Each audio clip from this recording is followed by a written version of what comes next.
So I like to ask students who have done really well on their HESIs for particular classes to tell us what they did to factor into their success. So today I've got Elisa, and she's going to talk to us about how to be successful in Nursing 345, which is pharmacology, and I know that's a tough course. So give me some of your top hints to be successful for Nursing 345. So I think the number one thing that I did is I did EAQs a lot. I did them consistently, and I did them, if not daily, really close to daily.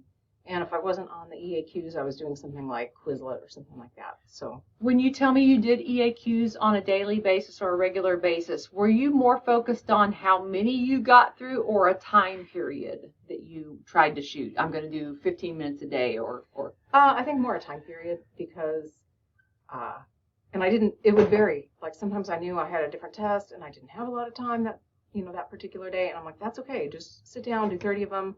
Just keep up with it. That's okay.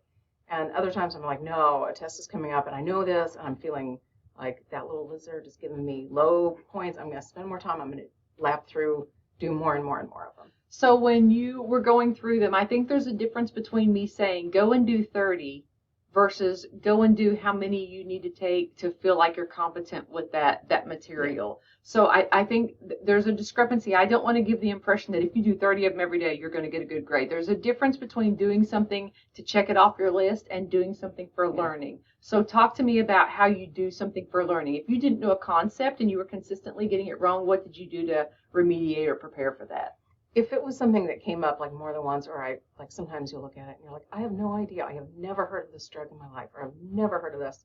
I had like a little page in the back of my notebook and I just wrote it there.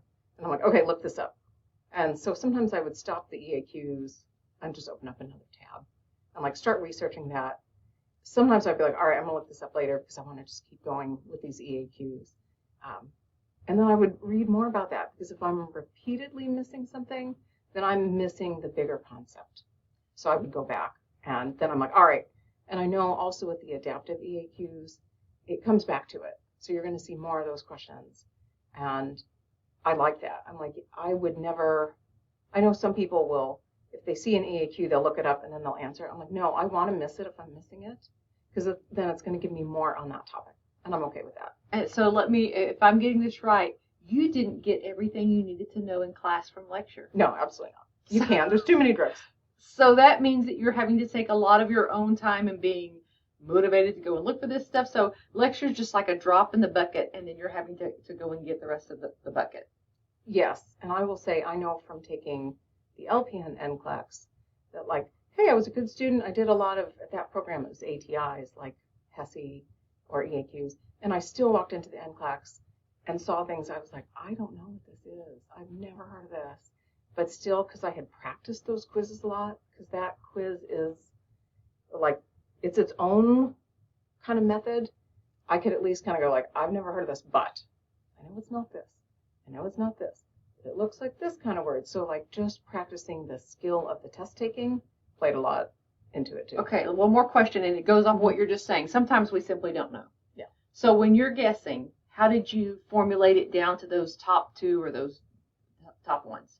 Sometimes you know that it's not going to be like, okay, I don't exactly know, but this looks like an antibiotic, so I think it has to do with infection.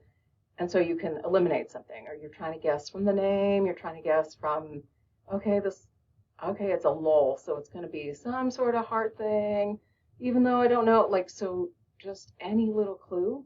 And then there's kind of the easy ones, like grapefruit juice is a problem, fall risk. Assess respirations. Like this some of the same things over and same over again. Things. Yeah. Thank you. That's all I needed. Okay. Appreciate it, ma'am. Thanks.